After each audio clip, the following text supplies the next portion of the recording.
विश्वास नहीं होता, एक स्त्री ने वध कर दिया धूम्रलोचन का। महाशक्तिशाली महायोद्धा धूम्रलोचन का वध एक स्त्री कैसे कर सकती है? कैसे कर सकती है? ये कैसे संभव है? जिस सत्य को आप नकार रहे थे वो आपने सुग्रीव के मुख से भी सुन लिया असुर महानायक। अब तो अपने हट को त्याग दीजिए। आप देवी कौशिकी से उलझने की भूल मत करिए।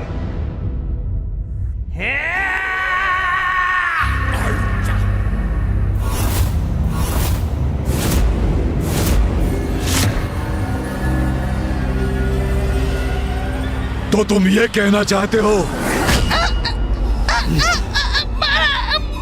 भ्राता,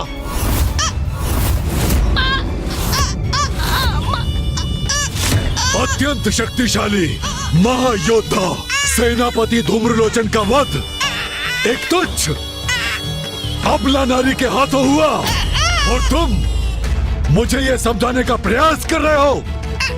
तुम्हारी बुद्धि क्या भ्रष्ट हो गई है और तुम ये समझ रहे हो कि मैं तुम्हारे मिथ्या कथन पर विश्वास करूंगा? तुम्हारे कपट वचनों से मैं भ्रमित हो जाऊंगा। तुमने ऐसी कल्पना भी कैसे की?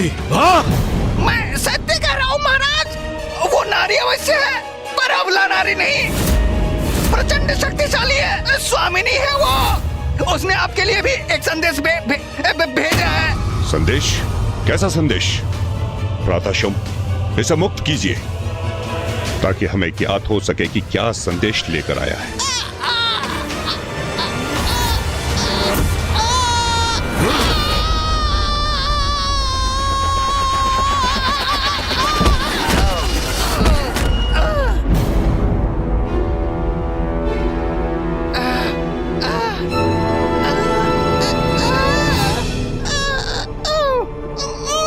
बोलो।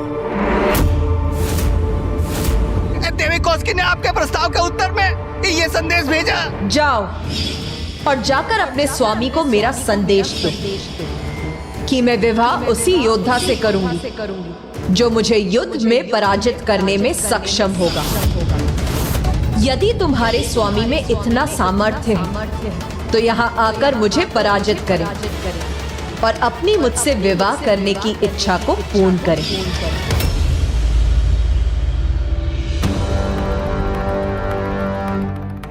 युद्ध करेगी वो स्त्री भ्राताशुम से? ये संदेश भेजा है उसने। देवी शक्ति से युद्ध का परिणाम तो भयंकर ही होगा। भ्राताशुम, ये संदेश नहीं है, ये तो चुनौती है उसकी आपके लिए। प्रतीत होता है ये स्त्री चतुराई कर रही है। उसने ये प्रपंच इसलिए रचाया ताकि वो स्वयं को आपसे ऊपर रख सके। जात है उसे, अत्यंत सौंदर्य संपन्न है वो, बस उसी का अहंकार दर्शा रही है। ये क्या कह रहे हैं सभी? क्या इन्हें अभी भी यह आभास नहीं हुआ कि असुर महानायक शुंभ का वहां जाना स्वयं अपने विनाश को आमंत्रित करने के समान है? मुंड से सर्वथा मैं सहमत हूं। वो तो आप पर अपना प्रभाव स्थापित करने की क्रीड़ा कर रही है महाराज शुंभ। ये कोई क्रीड़ा नहीं है। मेरी दृष्टता क्षमा करें, किंतु इस संपूर्ण घटनाक्रम में ऐसा क्या है जो अभी भी आपको स्पष्ट नहीं हुआ है असुर महानायक शुंभ? सत्य हमारे समक्ष है। धूम्रलोचन का अंत हो चुका है। देवी कौशिकी ने उसका वध किया है और अब वो आपको युद्ध के लिए ललकार रही है। और आप अभी भी नहीं समझ पा रहे हैं कि वो कोई साधारण स्त्री नहीं है, अपितु पराअंबा है। मैं तो आपको कब से यही समझाने का प्रयास कर रहा हूं कि उनसे उलझना उचित नहीं है, क्योंकि जो दुर्दशा आज धूम्रलोचन की हुई है वो कल हम सबकी भी हो सकती है। और मैं तुम्हें कितनी बार समझा चुका हूं रक्तबीज कि मैं असुर महानायक शुंभ किसी स्त्री के समक्ष नहीं झुकूंगा। किसी अबला नारी का शरणागत कभी नहीं बनूंगा मैं, कभी नहीं, कदापि नहीं। रक्त बीज, तुम जैसे सहयोगी तो कदाचित शत्रु से भी अधिक घातक हैं, क्योंकि युद्ध के पूर्व ही तुम पराजय की घोषणा कर रहे हो। तुम्हें लज्जा नहीं आती? इतने बड़े शक्तिशाली असुर होकर भी भीरुता का प्रदर्शन कर रहे हो तुम। उस देवी से तो तुम्हें युद्ध के लिए तत्पर होना चाहिए रक्तबीज, भागने या छुपने या समर्पण करने के लिए नहीं। यदि यह स्त्री क्रीड़ा की इच्छुक है तो मैं इसके साथ क्रीड़ा अवश्य करूंगा, परंतु ये क्रीड़ा उसके नहीं मेरे अनुसार होगी। अपने अपार सौंदर्य पर उसे बहुत गर्व है ना, उसी के बल पर मुझे अपने घुटनों पर झुकाना चाहती है ना, और चाहती है कि मैं स्वयं उसके पास जाऊं और उसे विवाह के लिए मनाऊं।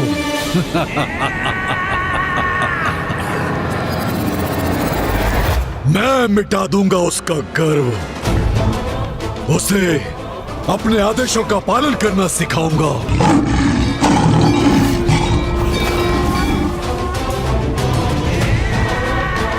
असुर महानायक शुंभ की पत्नी बनना है तो उसे मेरे शीश पर नहीं, मेरे चरणों में वास करना होगा।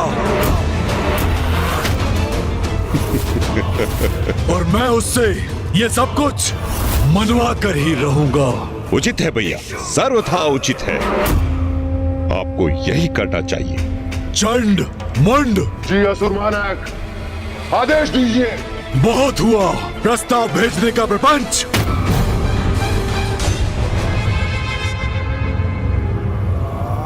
जाओ और उस नारी को बंदी बना कर लाओ मेरे समक्ष यहाँ, और उसे स्वीकार हो या अस्वीकार, मैं उसे बलपूर्वक विवाह करके ही रहूंगा।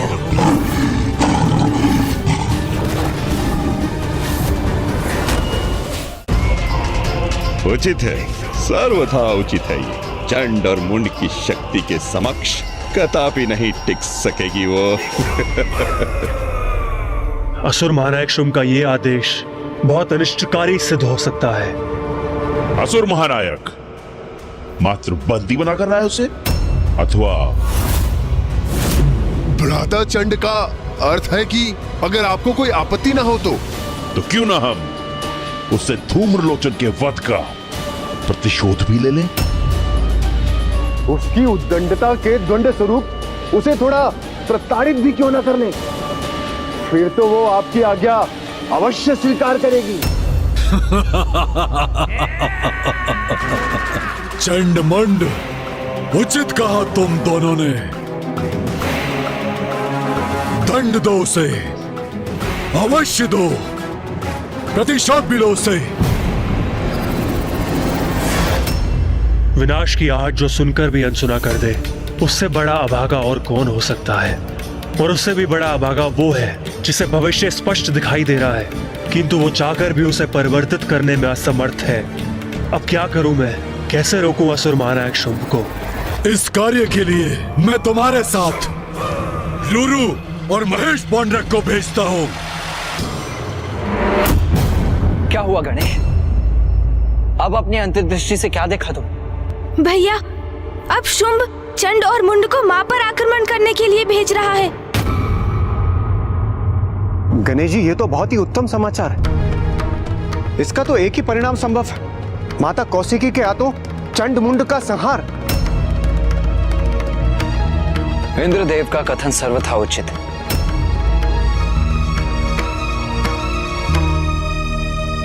किंतु तुम क्यों चिंतित प्रतीत हो रहे हो गणेश? चंड और मुंड की शक्तियों से तो हम भली भांति परिचित हैं भैया, किंतु शुंभ ने अन्य दो असुरों का भी आवाहन किया है, रुरु और महेश पौंडरक।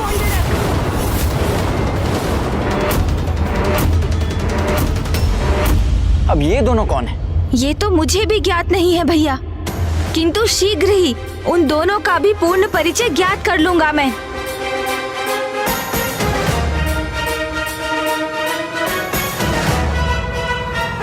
रुरु और महेश पौंडरक और महेश पौंडरक और महेश पौंडरक और महेश पौंडरक और महेश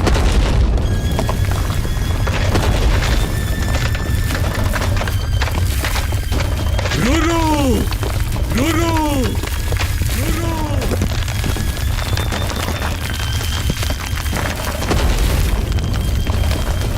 असुर महानायक शंभ पुकार रहे हैं मुझे।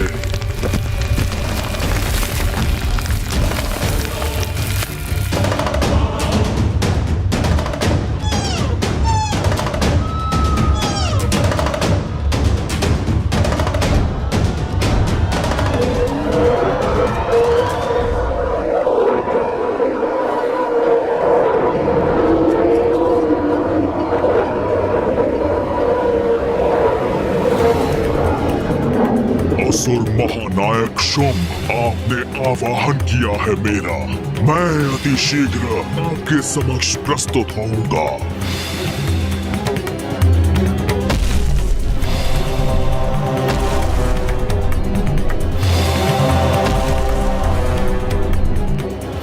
महेश पौंडरक महेश पौंडरक महेश पौंडरक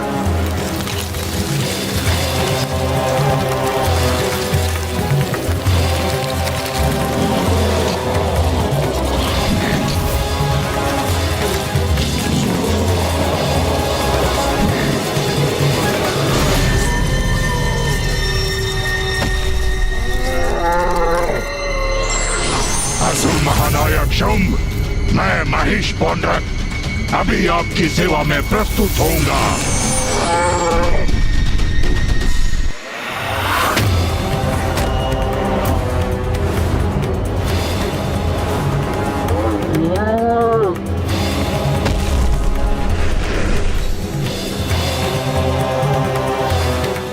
महेश पौंडरक,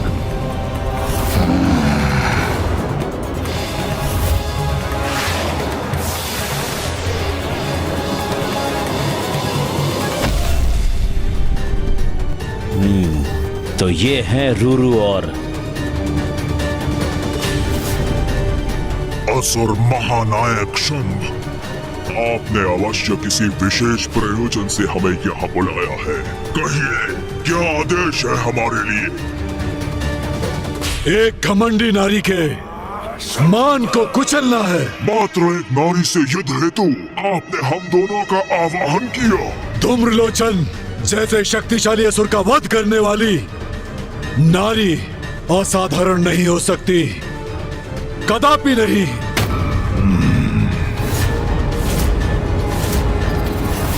क्या? ये क्या सुन रहा हूँ मैं? उसने असुर सेनापति धूम्रलोचन का वध कर दिया। तब तो अवश्य वो कोई दैवी शक्ति है।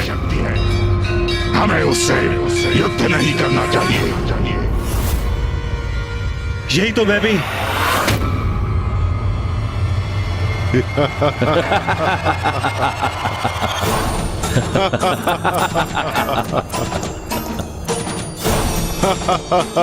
यहाँ कोई प्रयास हो रहा है क्या, जो तुम हंसने लगे हो? नहीं असुर महानायक, किंतु मैंने तो आपसे पूर्व ही कहा था कि उस दुष्ट नारी को उचित पाठ सिखाने के लिए चंड और मुंड ही पर्याप्त हैं। ये असुर आपके सामने हमें सुझाव देने का ये दुस्साहस कर रहे हैं कि हमें उस नारी से युद्ध करने के विचार का परित्याग कर देना चाहिए। वो भला युद्ध भूमि में हमारा क्या साथ देंगे? कदाचित वहां पहुंचकर अस्त्र शस्त्र त्याग देंगे और वहीं उस देवी की आरती करने लगेंगे। तो कितना अपमान होगा हमारा। ओह, समझ गया। चंड और मुंड अपने शब्दों से इन दोनों को युद्ध के लिए प्रेरित कर रहे हैं। सेनापति चंड और मुंड, आपके कथन से तो ऐसा प्रतीत हो रहा है जैसे इस नारी को बंदी बनाने के लिए आपके पास कोई अति उत्तम रणनीति है। हमें भी तो सुनाइए, तनिक हम भी तो सुने। रणनीति? कैसी रणनीति? हम रणनीति बनाने में समय व्यर्थ नहीं करते। वो भी एक तुच्छ नारी के लिए। हाँ, यदि आप सुनना ही चाहते हैं तो सुनिए।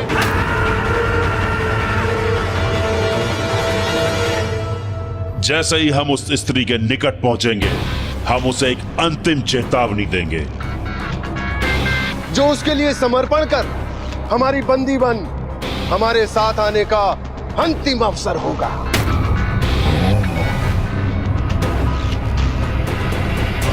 बस उसके लिए ये अंतिम अवसर होगा। उसके बाद हम नहीं, हमारे बाण बात करेंगे। क्योंकि मुंड और मैं उस पर बाणों की ऐसी बौछार करेंगे कि वो उनसे आहत होकर लहूलुहान हो जाएगी। वो चीत्कार करेगी, हमारे बाणों के बंधन से मुक्त होने के लिए समस्त प्रयास करेगी।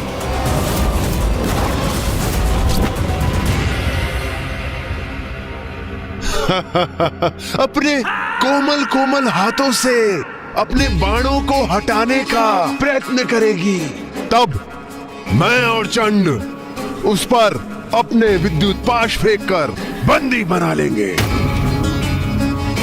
फिर हम अपने विद्युत पाश खींचेंगे जिससे वो बाणों के मध्य से होते हुए ऊपर की ओर उठेगी, जिससे उसे अपार पीड़ा होगी और वो चित्कार करेगी और उसकी चित्कार उन पर्वतों में गूंज उठेगी और उसकी वो चीत्कार की गूंज हमें अत्यंत आनंद देगी।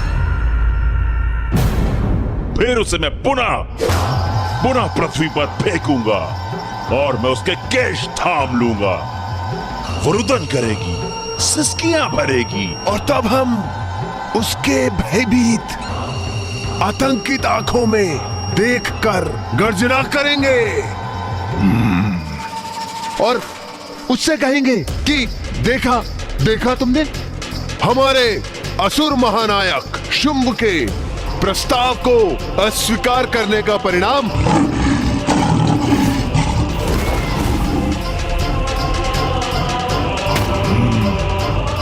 तब वो हमारे आगे हाथ जोड़कर असहाय अवस्था में आकर रुदन करेगी। फिर उसे भारी बेड़ियों में बांध देंगे हम और वो हाथ जोड़े भारी बेड़ियों में बंधी अपने पैरों पर हमारे साथ चलकर यहां तक आएगी और उसे इस प्रकार अपमानित करते हुए, उसके अहंकार को खंडित करते हुए हम उसे इस राज्यसभा में लेकर आएंगे और असुर महानायक शुंभ के चरणों के आगे डाल देंगे। वो फिर रुदन करते करते अपने दया की भिक्षा मांगेगी। अब महाराज असुर महानायक शुंभ के चरणों में गिर के बड़ा आनंद आएगा मुझे जब वो सुंदरी मेरे चरणों में गिरेगी। मुझसे बहुत बड़ी भूल हो गई असुर महानायक शुंभ, बहुत बड़ी भूल हो गई। ज्ञात नहीं मैंने इतने महावीर, महाशक्तिशाली, महायोद्धा का तिरस्कार क्या सोचकर किया। उचित है स्वामी, यह दंड मेरे लिए सर्वतः उचित है। मैं ऐसे ही दंड के योग्य हूँ। मैं अति प्रसन्न हुआ ये वर्णन सुनकर। अब शीघ्र ही इसे पूर्ण करो अपनी योजना से। उसी प्रकार उसे मेरे समक्ष आने पर विवश कर दो।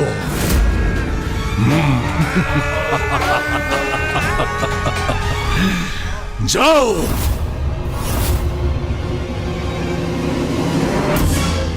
सुना तुम दोनों ने, सुना। मैं चंडमुंड की तरह सभी असुरों में एक आत्मविश्वास चाहता हूं। यदि तुम भीरू हो, अक्षम हो, तो स्वीकार करो कि तुम असुर महानायक के विश्वास के योग्य नहीं, अन्यथा मेरे आदेश का पालन करो। जाओ, उस नारी को बंदी बनाकर मेरे समक्ष यहाँ प्रस्तुत करो। जाओ। राक्षस संस्कृति से बंधे हम असुर योद्धा हैं। असुर महानायक के आदेश का पालन कर उनके और असुरों के प्रति अपने दायित्वों का निर्वाह हमारा परम कर्तव्य है। असुर महानायक शंभ, आपकी सेवा ही मेरे जीवन का एकमात्र उद्देश्य है। यदि आप चाहते हैं कि मैं उस देवी के साथ युद्ध करूं, तो फिर उचित है, युद्ध होगा।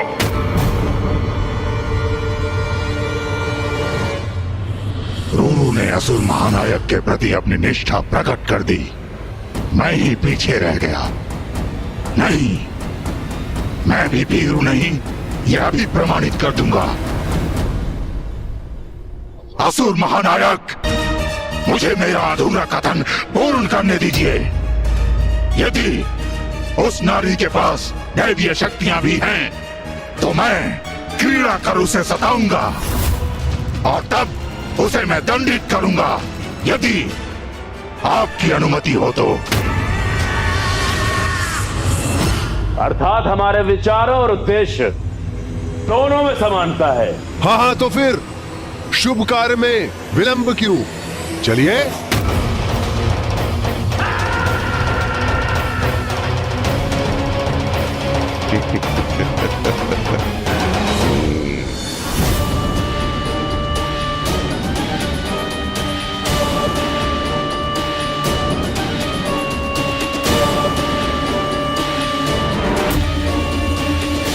यहाँ जो भी हो रहा है उचित नहीं है। इसका दुष्परिणाम निकट भविष्य में हम असुरों को अवश्य भुगतना होगा।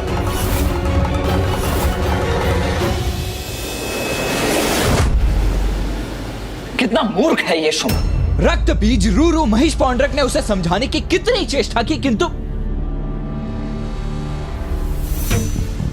उसे चेतावनी तक दी कि मां के विरुद्ध जाने का भयंकर परिणाम होगा, किंतु फिर भी उसने अपने असुरों को मां के साथ लड़ने भेज दिया। ये सब तो माँ की ही लीला है भैया। उन्होंने मुझे धूम्रलोचन को उनके निकट लाने का जो उत्तरदायित्व सौंपा था, वो मैंने पूर्ण किया। अब शेष इसी प्रकार से धूम्रलोचन के वध के पश्चात चंडमुंड का भी भयंकर परिणाम होने वाला है।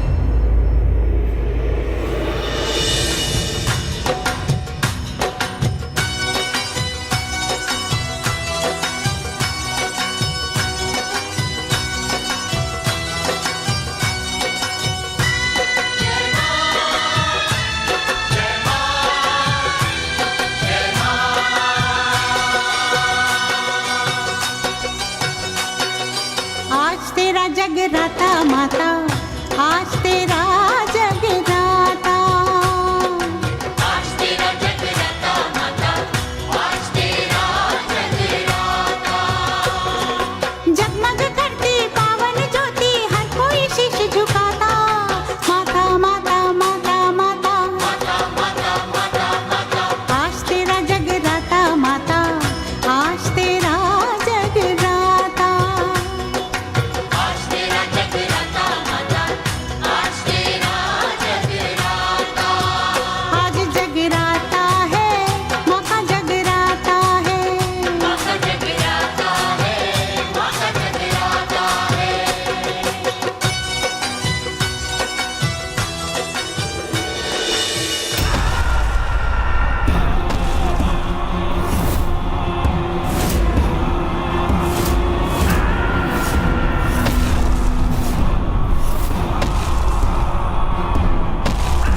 अब ये कैसे दूध भेजे हैं शुंभ ने?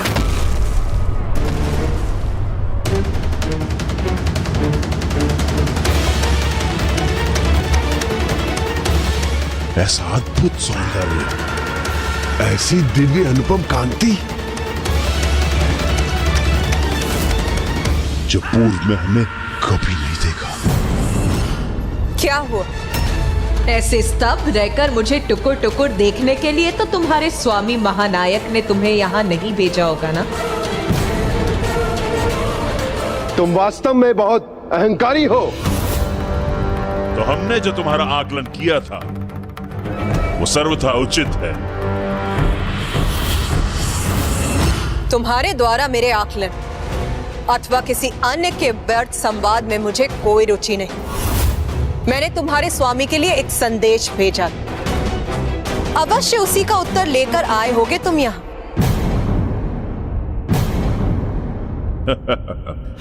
तुम्हें क्या वास्तविक में ऐसा लगा कि तुम्हारी इस तुच्छ सी चुनौती का उत्तर देंगे असुर महानायक? हाँ, सुनो, अब अपना ये स्वांग त्याग कर चलो हमारे साथ। क्योंकि तुम्हारी उद्दंडता को अनदेखा कर तुम्हें क्षमा कर हमारे स्वामी अभी भी तुमसे विवाह करने के लिए तैयार हैं। तुम्हारे इस कथन में तो कुछ भी नवीन नहीं। ये तो उस असुर ने भी कहा था जो तुमसे पूर्व यहाँ आया था। उसका क्या परिणाम हुआ ये तो तुम्हें ज्ञात ही होगा। कदाचित इसीलिए इतनी विशाल सेना लेकर तुम इतनी सी बात कहने यहाँ आए। इस अभिमानी नारी को हमारी सेना के सामर्थ्य का आभास नहीं है। ये तो हमारी बातों को वायु में उड़ा रही है।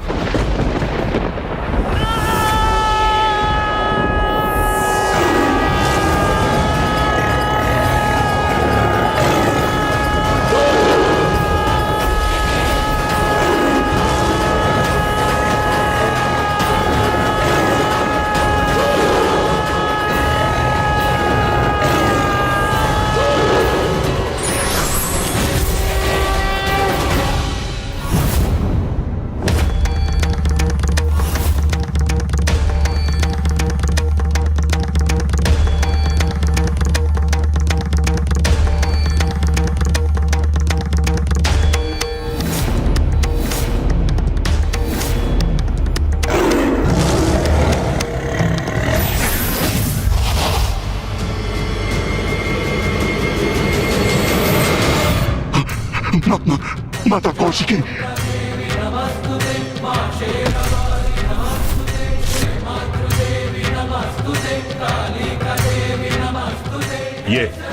ये क्या कर रहे हो तुम दोनों? महेश पौंड्र, ये ऐसे हाथ जोड़कर इस नारी के समक्ष क्यों बैठे हो?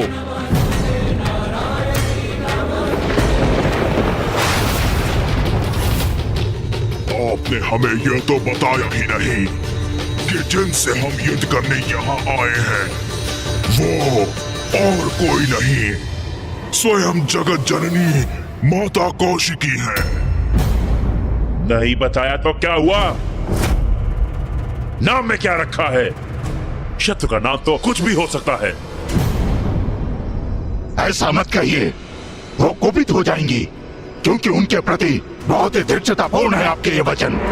ये क्या कह रहे हो तुम? असुर महानायक के सामने तो बहुत बड़ी बड़ी बातें कर रहे थे तुम। कदाचित आपको ज्ञात नहीं, असुर सेनापति मुंड कितने असुरों का वध किया है माता ने। एक बार माता ने एक असुर को पछाड़ पछाड़ कर उसका वध किया और फिर उसके शव को एक फंदे से बांधकर ऐसा फेंका कि वो शव मेरे ऊपर आकर गिरा। एक बार तो माता ने सहस्त्र असुरों की विशाल सेना का अंत कर उसे मेरे ही दलदल में फेंक दिया था। आज भी उनके शव वहां से उभरते हैं, जिसे चील काग अपना भोजन बनाते हैं।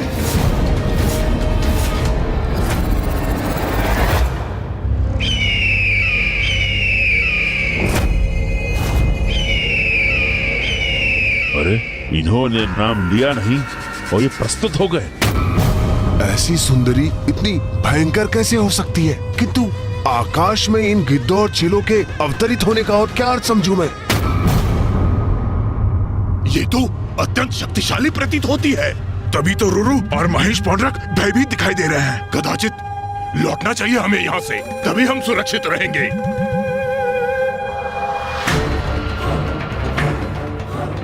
उस मूर्ख असुर ने हमें पूर्व में ही इस नारी के बारे में बता दिया होता तो हम और सटीक योजना बनाते। अब क्या करें हम? इस प्रकार यहाँ आकर युद्ध भूमि से लौट भी नहीं सकते। 1-2 पाश तो हमें इस पर फेंकने ही होंगे।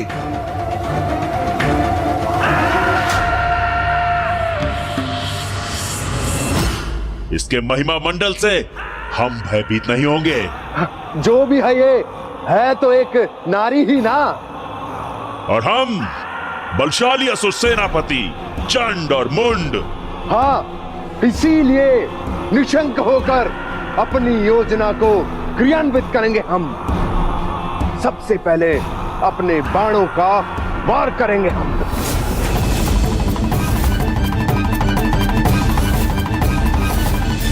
देवी अवश्य तुम्हारे बाणों को नष्ट भ्रष्ट कर देंगी।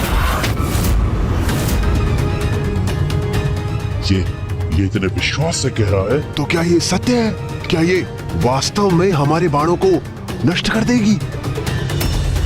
हम दोनों तो माँ के विरुद्ध जाकर उनसे नहीं लड़ रहे, किंतु आप दोनों को योद्धाओं का धर्म निभाना ही चाहिए। जैसा आपने असुर महानायक के राजभवन में कहा था, वैसे ही अपना पाश फेंककर इन्हें बंदी बनाने का प्रयत्न कीजिए। जिन्हें वो अवश्य चीर देंगी। ये किसे भेज दिया असुर महानायक ने हमारे साथ? हमारा साहस बढ़ाने आया है ये, अथवा उसे खंडित करने? नहीं, इन दोनों को अनसुना करना होगा हमें। मूर्ख असुरों, मुझसे युद्ध करने आए हो तो युद्ध करो। ऐसे भीरू बन के क्यों खड़े हो? आओ, युद्ध करो मुझसे।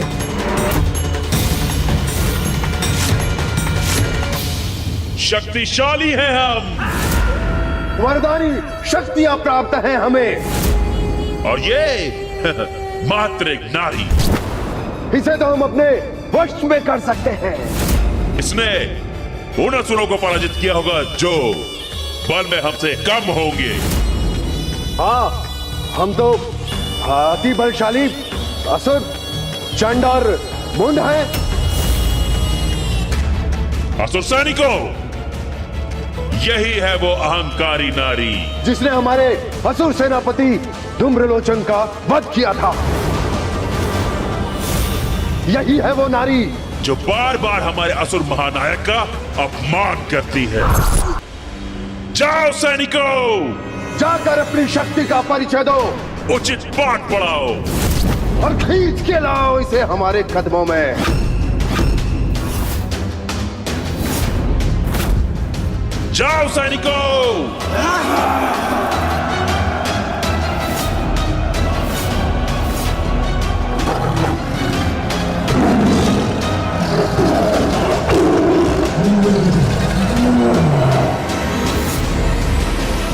अब चंड और मुंड ने अपनी समस्त सेनाओं को माँ पर आक्रमण करने के लिए भेज दिया है।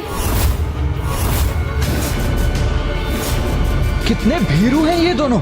माँ से स्वयं युद्ध करने के स्थान पर अपने सैनिकों को मृत्यु के मुख में प्रविष्ट कर दिया उन्होंने। मैं यहाँ खड़े रहकर ये सब होते हुए नहीं देख सकता। मैं अभी जाकर उस असुर सेना का विनाश कर दूंगा।